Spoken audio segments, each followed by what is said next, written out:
Alright, here's a new update on the Starlet. So, I made a cardboard template, like I think I showed you guys, of this, I don't know, halo, what was that called? Whatever, the top hoop that goes up the windshield.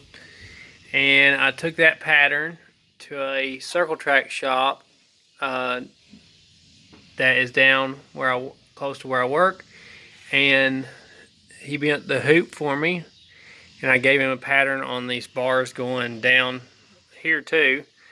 So he made two identical bars for there down the windshield post, and then he gave me a straight piece that's long enough to make the dash bar. So now I have all that just barely tacked in there and ready to weld in. But I think I'm going to paint it or most of it before I do it. Just paint everything but where I'm going to have to weld. But I got that in there. I got my fittings for my fuel pump, and that's in there now. It has some really weird fittings. It's not a fitting I've ever seen before. So you do have to, if you buy that AEM 400 pump, you gotta buy the, if you buy the, like on eBay, it's a Bosch 044 inlet and outlet fitting kit. That's what I bought. It worked fine. Haven't even turned the pump on yet.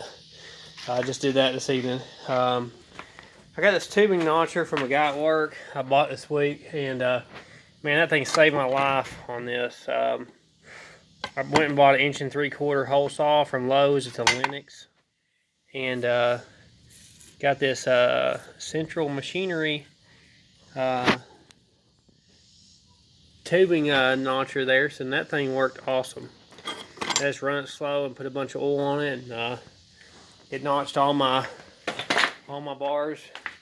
Fit up really nice now, way better than they would have if I would have done it a different way. So getting a little bit of safety in the car, help mama sleep at night. So I guess that's all. I can't think of anything else new right now, but I'm gonna probably paint these bars and then weld them in and touch up where I welded, and we'll have our safety equipment on there. That's about the only other thing I'd like to put on it. Is I do plan on putting a parachute on the car, but I probably will wait until the car gets some more mile an hour. It seems like I read somewhere if you run like 130 in the 8th mile, you're supposed to have a parachute. I know 150 in the quarter, but so I may wait until it starts putting down some big mile an hour before I do a parachute or a window net or anything. But I do want to put some safety in the car. I don't want to get hurt in it or anything, even though it drives really nice so far. So there's your update, guys.